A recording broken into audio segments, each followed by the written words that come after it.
വിജയിക്കുള്ളൂ എന്നുള്ളത് 100% ഉറപ്പാണ്.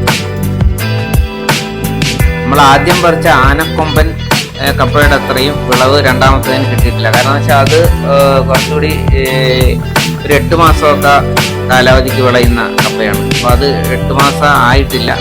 അത് വേറൊരു ടൈപ്പും കൂടിയാണ്. പിന്നെ അതിന് നീളക്കുറവായിരിക്കും, കപ്പയ്ക്ക് നീളക്കുറവായിരിക്കും, കപ്പയായിരിക്കും, എന്നാലും കൂടുതൽ കപ്പയുണ്ടാകും.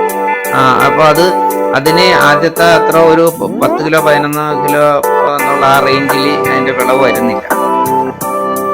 ആദ്യം നമ്മൾ പറിച്ചത് കൊണ്ടുപോയി, അത് കടയിൽ കൊണ്ടുപോയതിനു ശേഷം അവിടെ കൊണ്ടുവന്നപ്പോൾ തന്നെ അത്